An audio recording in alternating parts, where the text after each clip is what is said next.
What is up, everybody? It's Dr. Vibe here, host and producer of the award-winning Dr. Vibe show. As always, I like to say you're blessed, highly favored, a magnet for miracles, and a solution for someone's problem. Please note that I am the host of the award-winning Dr. Vibe show, the place for epic conversations, and I'm the host of Epic Conversations. Also know that I'm a certified empowerment coach and president and CEO of Express Your Vibe Coaching and Communications. And we have, I can say, a friend on the Dr. Vibe show. He is on, I think if you look at people that have been on the Dr. Vibe show in the top 10, or at least the top 10%, this gentleman, if you include the many appearances he's made on the Sunday Night Conversation, do you know what time it is? He is a frequent flyer of the Dr. Vibe show, home of Epic Conversations. LeRon Barton. He is a writer from Kansas City, Missouri. He currently resides in San Francisco. Been writing poetry, screenplays, and short stories since he was way young. His essays have appeared in Salon, The Good Men Project, Those People, Alternate, San Francisco Bayview, BuzzFeed, Gorilla Convict, and Elephant Journal. His first book, Straight Dope, a 360-degree look into American drug culture, was released in February 2013. His most recent book, All We Need Is Love, Stories of Dating, Relationships, and Heartbreak and Marriage, is also available on Amazon. And one thing he doesn't have in this profile, he recently in the last few months appeared on Al Jazeera America. So he's got to include that in his bio, because I watch his back and make sure he stays current and up to date. But tonight, he's going to share with us a great article from his website, LeRonBarton.com, called Men and the Need to Be Vulnerable. And I think it's a really important topic, especially at this time with these allegations of men sexually abusing not only women, but men. I think it's a very timely conversation piece. So if you're watching live, please add the comments on the YouTube page. I'll get the comments to LeRon in real time. And if there's any questions you have for him, please answer them in real time. So welcome back again, Mr. LeRon Barton. What is up? What's going on, Dr. Vibe, man? That was a heck of an intro. I'm just like, you know, it's one of those things where it's like when you've accomplished a lot and when you're starting to make inroads and when you have a friend just sort of just relay back a lot of things that you've done, it's just like, wow, like, you know, I've actually kind of, you know, accomplished a couple things, but, you know, there's always more stuff to work on, man. So, but yeah, I just want to say thank you very much. I really appreciate it. And, you know, I'm just really happy to be here again, man. I mean, I never take it for granted. I know you're getting like more and more people to be on the show, and I'm just really just thankful that I'm able to come on here once again and just, you know, talk about the stuff that I write, because I think it's pretty important. Well, there's always room for you to when you want to come on the show. Right. And I want to shout out already Dr. Cami Anderson, who's already jumped in. So, hey, what is up, Dr. Cami? Hey, Thanks Cami. for taking time to jump on and have this share and be part of this epic conversation. If you have any questions or comments, please put them in the chat section on the side. So let's get right to it, LeRon. Absolutely. Why did you want to write about this subject before all this stuff started happening? What made you write about this topic? You know, man, like it's so funny because like this year, like I had said, you know, I mean, I write a lot about racism, white supremacy. I write a lot about, you know, just sort of black men, you know, dealing with society. But I really wanted to write about men, period. And you just saw the difficulties of being a man in 2017, and just how men are just not at a place to be vulnerable. And I just thought that was just so interesting, just like how, you know, not only are men not sort of encouraged to cry, but we're not encouraged to, you know, discuss our failings, you know, discuss our fears, you know, we're not, you know, and most importantly, Dr. Bob, we're not encouraged to like comfort each other. You know, I think last year or the year before last, I wrote an essay called, it was some to the effect of encouraging boys to cry.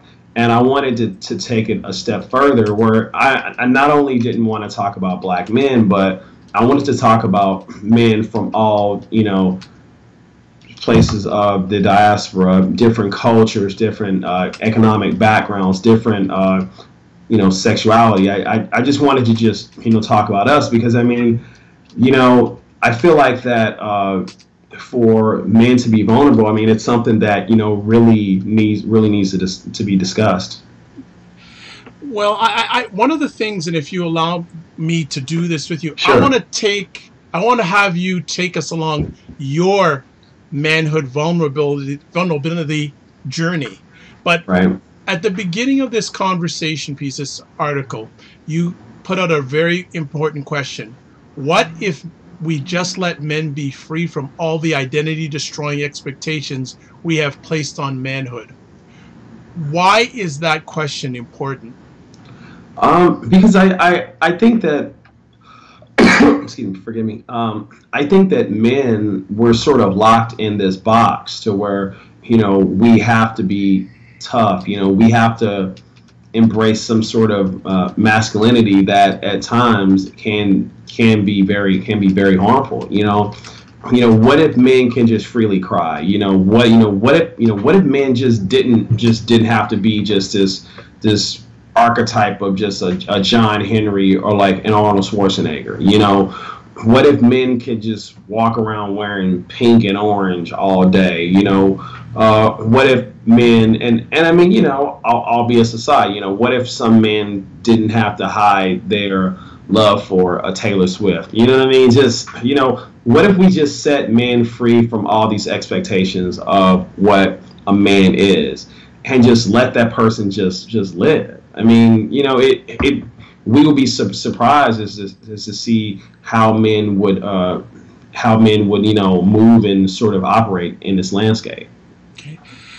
When you were growing up, did you have any male figures that showed vulnerability in their lives? No.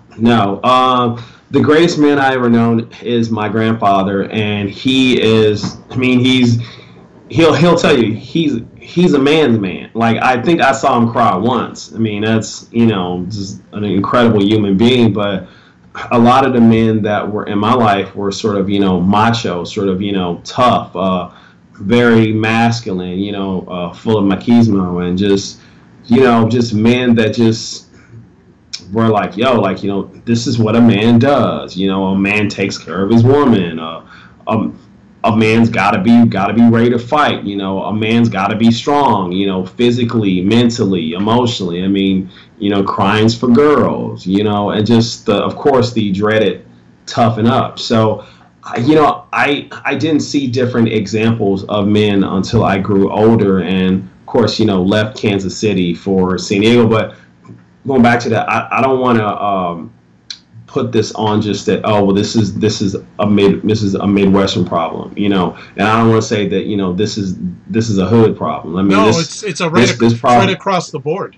Absolutely, man. I mean, it, you know, as I said earlier, like, this spans, you know, economic and social social structures. Absolutely. Well, this subject, and I've done these epic conversations for 10 years, and one of the things I've come to realize is that the challenges that many men have, there's some core challenges regardless of race, creed, color, and income that a lot of men have. And one of them is this conversation piece we're doing tonight. Absolutely. Word up. So what I'm going to do, and the way I want to do this tonight, this conversation later on, I want to highlight on your journey. Then we'll get into some of the things like the man up. So you say in this article that you didn't start to have deep friendships until your mid-20s. So what was friendships like from the time you came out of the womb until your mid-20s? I think it was a lot of just, you know, superficial. I mean, they weren't like, you know, just silly friendships. I mean, because a lot of the friends that I have that I had growing up, I still have them now. It's just that, you know, we would talk about, you know, cars, women, you know, we would talk about sports, you know, we talk about video games, music, you know, we would try to, you know, beat each other up, you know, jump off roofs. You know, it was like a lot of this, you know, trying to prove, you know, I'm more of a man than you. I'm a young guy. Like, he's just all these testosterone sort of contests. And if you notice, like, there was nothing really sort of there was nothing that would like just scratch the surface. I mean, when we would talk about girls, it would always be like, oh yeah, well, I hit that bitch,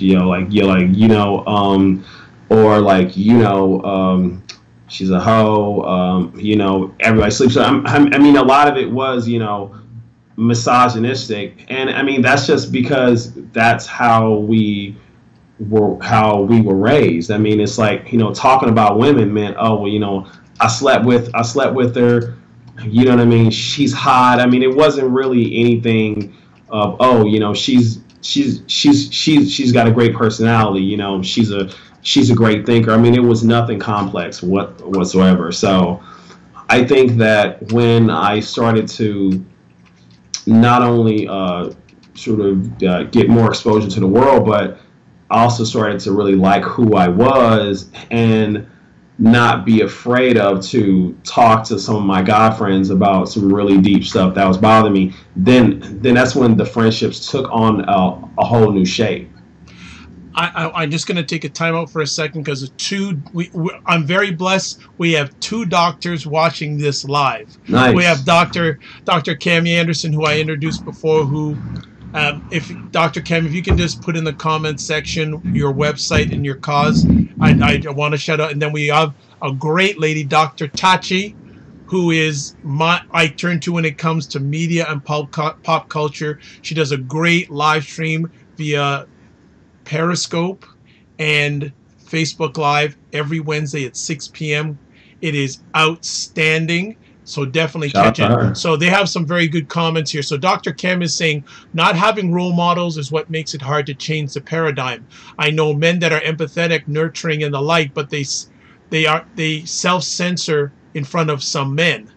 Right. And then Dr. Touch is saying we live in a very masculine society. Anything you want to add into those comments before we move forward? I totally agree with men censoring each other around other men. I mean, if you've ever noticed, I mean, men, when they get around a group of women, act differently than when they get around a group of men, because when a guy gets around a group of guys, well, he's supposed to sort of keep up this persona as to being one of the guys. But when he gets around women, he becomes softer. I don't know if that's just because women are much more softer and much more emotional than men, but I kind of find that the conversations are a bit deeper. The conversations are a bit more, I guess they're just a bit deeper on an emotional level. And the fact that, I have many women friends, I mean, that's one of the reasons why that I love women so much, is because the thought patterns and the conversations, I mean, they're just so different, and they're just so much more rewarding on a totally different level. Let me ask, you had mentioned in the article in your mid-20s you started to be vulnerable, and you mentioned just in your comments a few moments ago that you started to have these vulnerability conversations or showing your vulnerability to your friends. Now, did you still keep the same group of friends, and did they become vulnerable with you, or what happened? Because many a time when men become vulnerable with other men, they sort of flee them and just say you're soft. So were you keeping the same friends, or did you get new male friends? Well, my core group of buds, I mean, out of them, I'm still probably really good friends with about two of them. Another guy, he's one of the first guys I consider to be a brother. We're still friends, but yeah, as you grow, you start to gain new interests. You start to be attracted to different things, and so my friendships, as I gotten older, they just became different. It just wasn't a lot of like the silly party stuff, but it was just like real life. Like, okay, we're in our late 20s. We're gonna be 30. Let's start acting like a real adult. And let's, as a really good friend of mine said, let's leave leave the garden of adolescence and let's really step into adulthood. I love that take. Leave the garden of adolescence. I love that. Oh, I'm That's, sorry. that's sorry. Sorry about that. Yeah. I love that quote. Leave the garden of adolescence. I love Yeah. that take. That is strong. Well, I mean, Go ahead. Dr. Vibe, you like, let me sort of expound on that. I think that a lot of people, they're kind of afraid to be adults, right? Because I mean, being an adolescent, it's so easy, right? I mean, you can just kind of, F off, you can party, you can, you can run around, you can do things illegal, and like the consequences are not as steep. But when you become an adult, you have to take on responsibilities that you may deem not as fun. But it's like it's like what this guy that I knew said. He said he was going to get married, and he said, LeRon, I'm looking for a different kind of fun. So you have to. I mean, you got to make that move eventually, because you don't want to be a 35-year-old cat trying to act like you 18 years old. I mean, that's just corny. So I mean, I think that people have to realize that sooner or later you're going to have to embrace adulthood, and you should embrace it sooner than later. Well, would you allow me to put it in a man's perspective that men Sure. need to leave the garden of boyhood and step into the journey of manhood?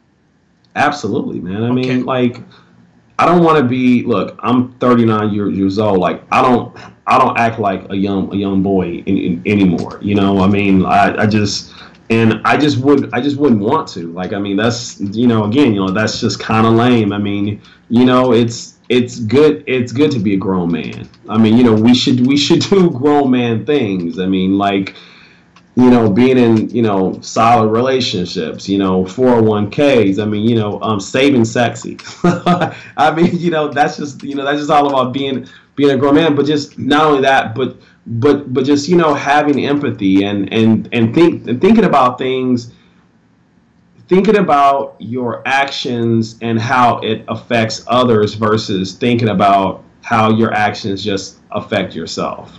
Okay. Well, and the doctors are on fire tonight, Dr. Cami and Dr. Tachi, and actually they are very good friends. So it's very nice to have both of them on here. And Dr. Cami is saying that safe space is important, but there are men that create them with other men. They just seem to be few and far between. Oh yeah, definitely. I would definitely agree. But I mean, like, what is it like? What's a safe space for a man though? I mean, outside of, a sporting event, outside of a bar. I mean, or the barber shop. Right, exactly. I mean, we need men to have fellowship with each other. That was the main purpose of me writing this piece, is to encourage fellowship amongst other men, and just not have it be on some pretense of just like, oh, well, I gotta act this way because I don't want them to be thinking that I'm soft. But man, like, there's nothing wrong with being soft. Like, I mean, the worst thing in the world is some soft dude trying to act hard, and I mean, because it just seems so inauthentic. I think that when men are vulnerable, that's when a man is comfortable with who he is, and once you love who you are. And, it takes such a long time, Dr. Vibe, because, we live in a society that tells men that there's something wrong with you. You have to be bigger, faster, stronger. You have to be this guardian, this protector, this provider. But like some guys just aren't cut out for that. And, I will forever continue to beat this drum of men come in all different shapes, sizes, and we're just different. And I mean, so every man doesn't have to be Idris Elba, doesn't have to be freaking Aaron Rodgers. There's Jean-Michael Basquiat, Denzel Washington, right? Exactly, man. I mean, like we're we're all different, and I think that we need to. And I'm sorry. Most importantly, I think we need to create a space to where that is encouraged. One last conversation piece before we get on to the terminologies that some of the terminologies about manhood or vulnerability that you're concerned about. Do you remember the moment when you said, I need to start becoming vulnerable to myself? Was there a moment, was there an event? You said, because it said in your mid-20s, whether it was an event or even a series of events that said, you know what, I've got to make a turn. Honestly, Dr. Bob, there was a lot of things, man. I mean, I was just like, I was trying to be something that I wasn't. I was kind of sleeping around a lot. I was trying to be tough because I was afraid, because I was going out a lot. I just kind of knew, like, look, who you are deep down inside, and it's like, and as you get older and as time goes by, that person starts to surface more and more and more. And I wanted to truly love LeRon, and I wanted to act like a person who had empathy, a person that was approachable, and it got to a point where I just didn't feel anything wrong with men expressing their emotions. I mean, like, it's impossible for a guy to be on like 100% of the time. I mean, people need to allow men the space to fall. I mean, you can't keep carrying this burden of just, or I shouldn't say burden. We can't keep upholding this expectation of just a man not being vulnerable or a man being a rock, because that's just not real. And honestly, when I started getting in touch with my feelings and with just expressing who I was, like, life just got way easier. Like, life just got easier.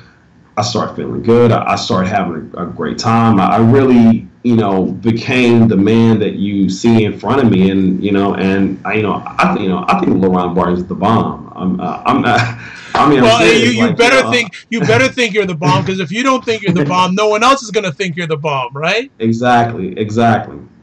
Well, okay, so we'll get more into the conversation about some terminologies or terms that you just cannot stand. Dr. Cami is saying no cookie cutter manhood. And Dr. Tati saying exactly, men are not a monolith. So let's get to some of the terms, and thank you, ladies. You are helping making this an epic conversation. Thank you so much.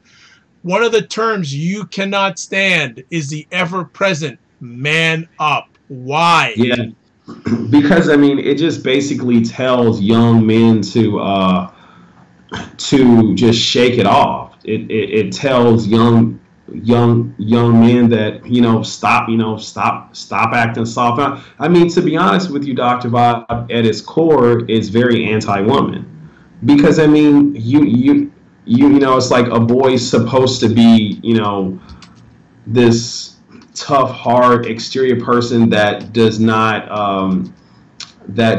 feel any pain, and we all know that that's just not real. I mean, crying is like one of the most natural, human emotions, one of the most natural human actions, and you're telling a young boy to not cry, to not feel disappointment. I mean, that's crazy. I mean, so that stunts growth, and that gives young boys, in terms of young men, in terms of the men, that gives them an unrealistic expectation of what manhood is. So I mean, I would hear that, man up, pain is just weakness leaving the body. Boys don't cry. I mean, this is just, I mean, come on, man. I mean, these are young guys. I mean, like the last time I cried, I listened to this song called Favorite Game by this guy named Toussaint. Forgot the brother's last name, but I thought about my friend An that passed this year. I was just thinking about her because I went to Morocco, and I was like, man, like An would have loved this. and I just start crying when I heard the song, and I'm at the point in my life where that's okay. Everyone cries. I mean, like, men are at a point now, Dr. Vibe, where we are suffering from heart attacks, from all this mental anguish. You know, men are committing suicides at a high rate, and a lot of that is because we're just internalizing this pain. And so, you know, again, if we don't allow men spaces and areas to just cry and just, you know, like, I'll tell you a story. So when my friend Ann died this year, you know, she died very tragically. And for like the first 2 weeks, I would wake up, I'd take a shower, I'd, you know, brush my teeth, whatever, you know, like, you know, wash my face, and I would sit down and I would cry for about 5 minutes. I would get up, wipe my tears, put my sunglasses on, walk out the door, and I would play this Queen song, Somebody to Love. Oh, yes. And I did this for like 2 weeks straight, right? Oh, yeah, I know that song. Dude, that's like one of the only songs that really like cheers me up. And so, you know, I was just grieving, and I didn't feel bad. Like, you know, like my partner, Michelle, she was like, yo, like, you know, I want you to continue to cry. Like, you know, and that's one of the dope things is like when you have friends, when you have relationships, you have to encourage men to be able to show all spectrums of their emotions, because if you don't, then I'm going to say this, like, those emotions are going to come out some way, right? They're going to come out either through like physical anger, through drug abuse, through, you know, extreme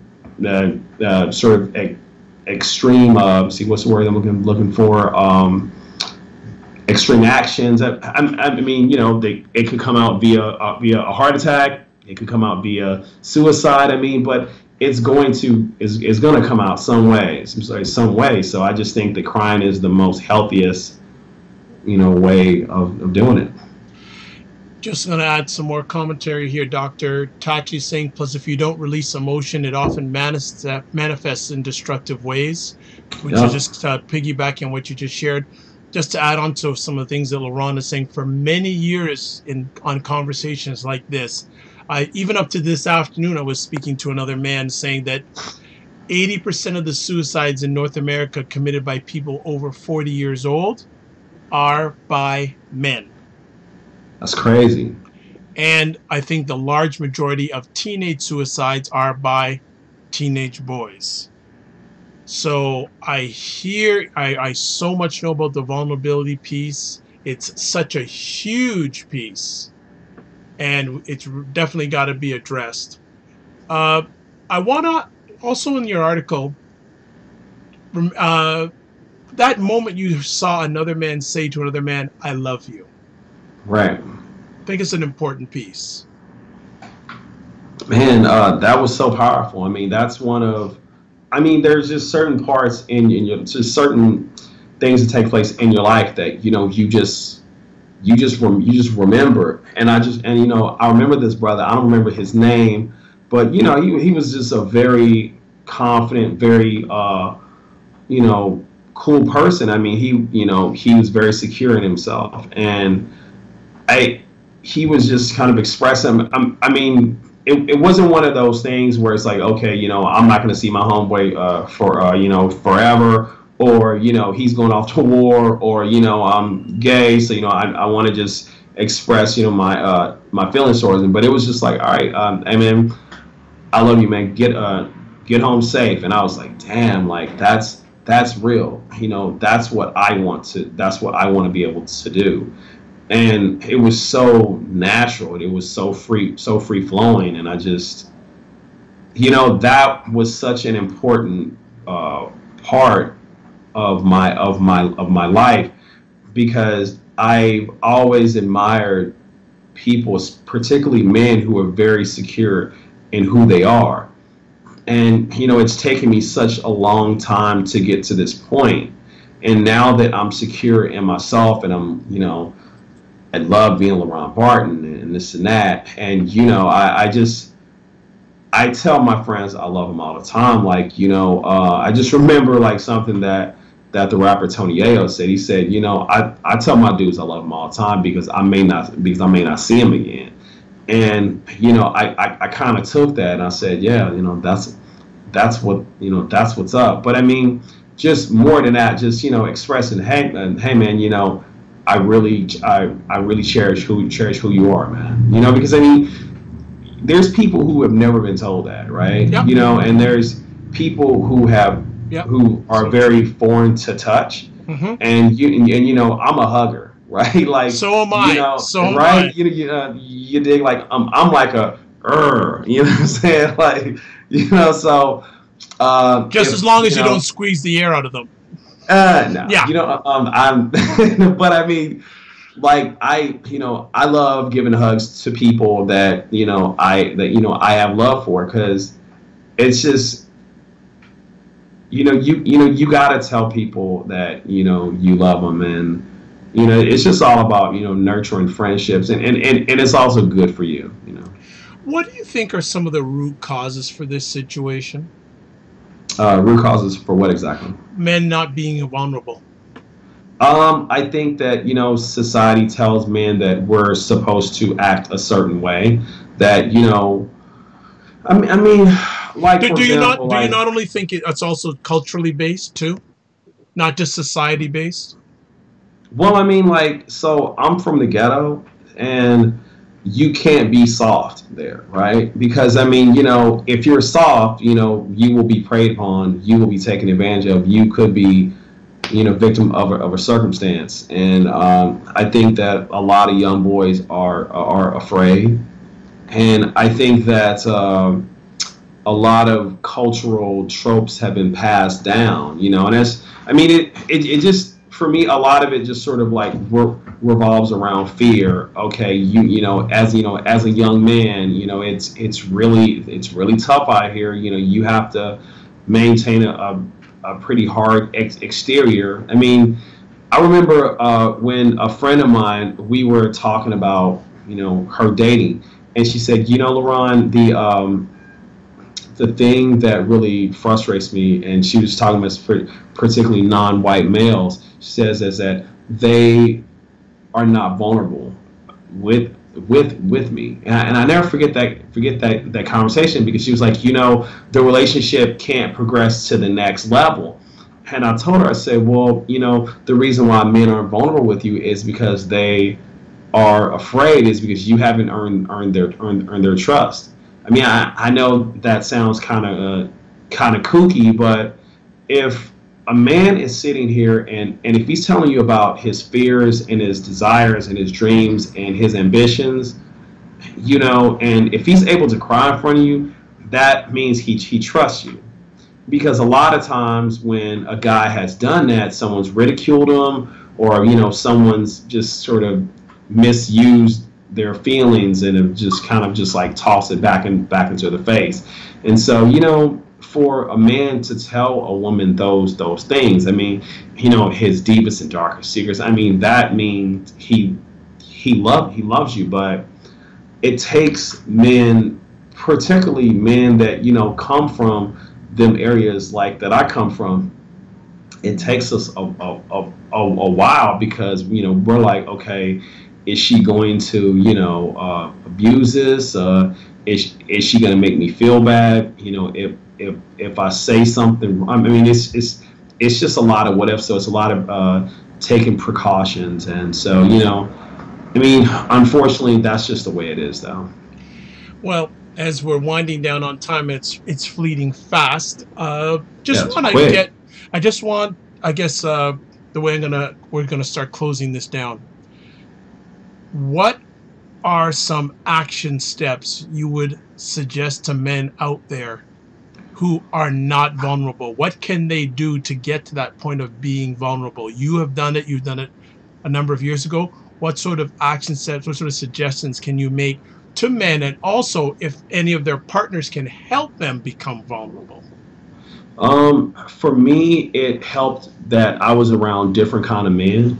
You know, I remember, I don't know if it was Malcolm X or if it was St. Augustine, but they had told me traveling opens up the mind. You know, get out of your neighborhood, man. I mean, you know, go to even just go to a different part of town. Interact with different people. I mean, there's a lot of. I mean, I wouldn't say a lot, but there are some men's groups that are there that you could sort of talk with different men. To maybe get a mentor. It's a tough thing, Dr. Bob. I mean, because there isn't a step by step booklet of okay, how do you become vulnerable. I mean, I would say gain empathy. Like work with people who are less fortunate than you are. Talk to women and absolutely listen.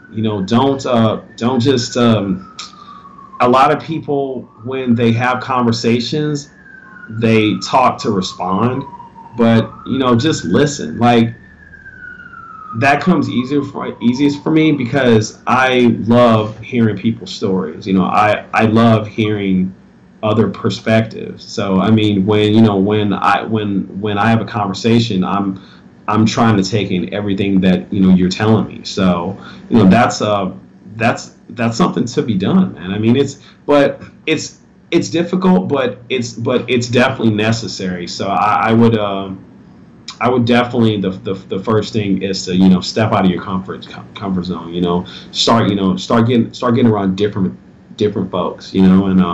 And you'll see a sort of domino from there. What is society going to be like? And this is a good and bad scenario. I'm going to do the not so good scenario first, and then the better. What is society going to look like if we can't start doing a U-turn on this subject? What do you see a future? What's manhood going to be like, and what's society going to be like if we can't make a U-turn on this subject? Man, what's the great Frederick Douglass quote? I think it says something to the effect of, "It's easier to build strong children than to repair broken men," something like that. Okay. So we're going to be having a lot of young broken men running around here, right? We're going to be having a lot more suicides, a lot more addiction issues. I mean, communication is just going to get much worse between men and women, between father and son. I mean, we're going to sort of, I guess, gravitate towards a really nasty masculinity, and we're gonna sort of, I guess, marry into this hyper masculine way of thinking, and a lot of people are just not built for that, and so it's gonna be pretty nasty, man. I mean, when you are able to be yourself, then you're able to be more vulnerable. But as I said, a lot of people aren't able to do that because they're afraid, because they've been told that, oh, you know what, shake it off. Boys don't cry. So I mean, it's a lot of this anti-woman, hyper masculinity that just will not do anything for the growth of man. And let's look on the flip side. What do you see the future like if we're able to make a U-turn on this subject? Oh man, happier people. I mean, gosh, like men. I mean, can you just men being able to express who they are without fear of retribution?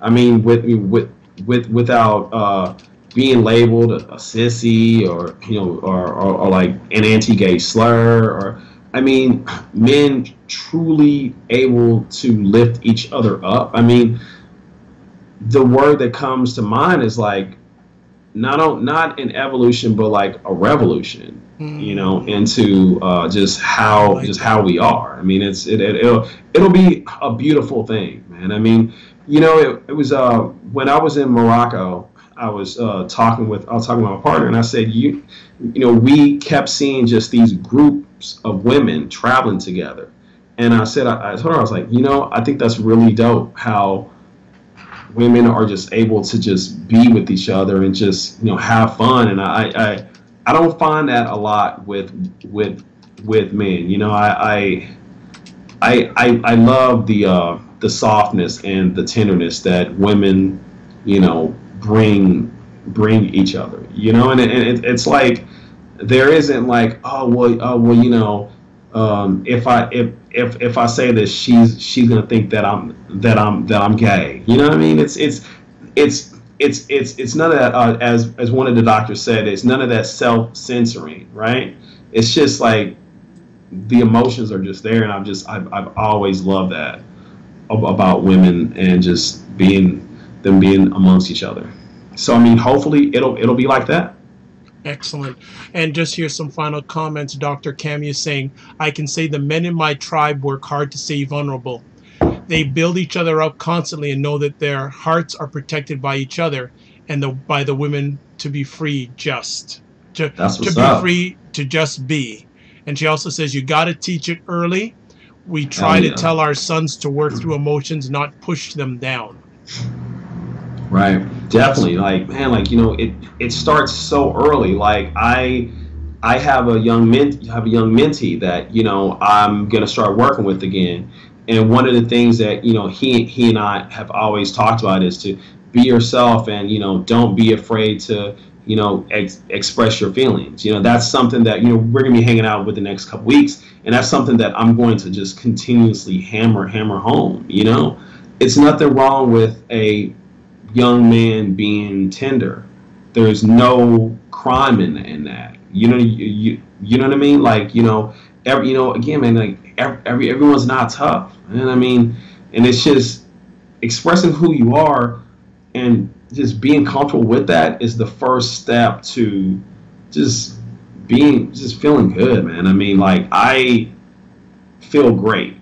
You know what I mean? You know what I mean? Yeah. Like I don't have to front, you know, and try to be something that It takes work. It takes work I'm to not. front. It takes a lot of work. Look, man, I'm 39. Like I didn't wake up like this. I mean, it took like years, you know. And there are some days that are better than others, but you know, for the most part, now that I've arrived here, Dr. Bob, I'm not trying to go anywhere.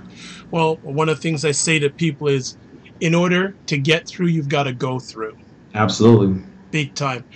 LeRon, I'd like to say thanks again for taking time in your positive, productive schedule. Do you have any final comments you'd like to make for our audience on this subject? Just man, thank you for allowing me to be on the show, man. I really appreciate the two doctors' points of views. I mean, you know, we're just sort of on like the same level, and just this conversation needs to keep happening. I would love to see just a group of men, you know, all different races and ages, just talking about this, and you know, really encouraging other men to express how they feel. You know, like don't bottle it up, man. I mean, you know, don't go out drinking and you know, or doing silly stuff like that. Just, you know, you have to sometimes just sit with it, and you know, you'd be surprised, man. I mean, like it's yes, there's pain that comes with, you know, disappointment and anguish, and but when you bottle it up and when you push it down, it's still going to be there, and it's just going to be a lot of unresolved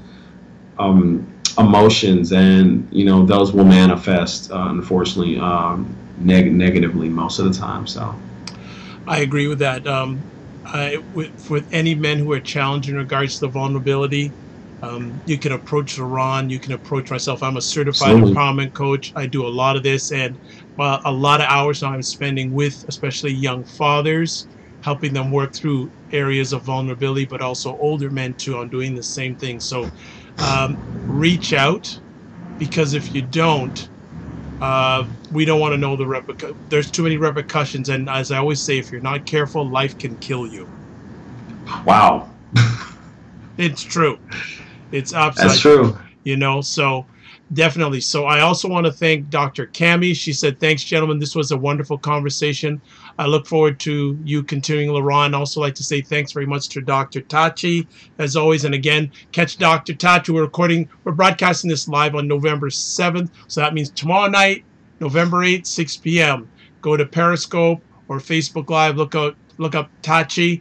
You'll see outstanding content about That's what's up. Media, tech, and pop culture. And one thing I wanted to ask Dr. Tachi, is she aware now that Twitter allows you to use 280 characters? I saw that, man. Yeah, so I saw that. That's crazy. Yeah, so I think they were rolling it over the last little while, and I would just be able to start doing it tonight. So I'm sure that Dr. Tachi, if she hasn't already mentioned it on her media scope for tomorrow, please mention it tomorrow, because that'll be a big game changer for a lot of people. A lot more shit talking. Yeah, there you go. So how can people get in contact with you, LeRon? Yes, they can find me on Twitter at Mainline LeRon. You can also go to Instagram. I'm at LeRon L. Barton. And I have a Facebook professional writing page. That's LeRon L. Barton. And also go to my website, which is LeRonBarton.com. Very, very succinct. I'm always looking for conversations for people's different point of views. Let's just keep it clean. You know what I mean? No nasty language, no racial slurs, none of that nasty gram stuff. And yeah, just you can also find me sometimes on the Great Dr. Vibe Sunday show, where I'm just, getting at stuff. You know what I mean? But yeah. Good times, y'all. Well, I will say a few other things. If you go to my website, thedrvibeshow.com, and put it LeRon's name, LeRon Barton, in the search, and you'll see a number of conversations that he's been a part of, whether it's Do You Know What Time It Is or him by himself. And also I would also promote a number of manhood conversations I had with two gentlemen, one Glenn Barker, who is in charge of the Mankind Project in Chicago, and another gentleman, Dr. Marvin Thompson. We did about a year's worth of conversations on different aspects of manhood, including vulnerability. So if you want to reference those are a great starting point in regards to increasing your knowledge, whether you're a man or a woman, about manhood. I don't want to say, I'm going to say this because of my platform. I think the better men we have in the world, the better the world will be. So if you want to contest me on that, you can come at me, but I'm not going to jump off a bridge because if you contest me on this. Dr. Vibe, if you want to watch replays of my epic conversations via YouTube, you're on the YouTube channel right here and now. If you want to listen to audio replays of my epic conversations, go to the website address, thedrvibeshow.com. Also, you can go to Apple Podcasts. Yes, it's Apple Podcasts. iHeartRadio, TuneIn Radio, Google Play Music Store, Stitcher, and iHeartRadio. Then, if you want to see me in other capacities, selected replays audio-wise on the goodmenproject.com, which both LeRon and I contribute to. And also you can get selected replays also at wgmsradio.com. Also know I'm a certified empowerment coach, president and CEO of Express Your Vibe Coaching Communications. If you'd like a complimentary 30-minute session, come on down like some people in England are doing now. You can touch base with me at drvibeshow. That's Twitter. Email address dr.vibe@thedrvibeshow.com. And also, you can go to my website address and fill out the contact page. Also, I am a brand ambassador for the only online magazine that promotes African Americans in food, wine, and travel. The website address is cuisinenoirmag.com, and that's Cuisine Noir Magazine. So, one other thing. New service opportunity that Dr. Vibe is offering, something I've called Getting Media Coverage, where I help businesses and entrepreneurs get media coverage so they can increase their business exposure. So if you want to talk about that, touch base with me. 3 last things. Live your life as a dream. If you can dream it, you can make it. Also, sometimes you have to get smaller to get stronger. Again, a large thanks to Dr. Cami and Dr. Tachi. As I like to say, God bless. Peace be well, keep the faith, and we will catch you soon. Thanks for watching live or on the replay.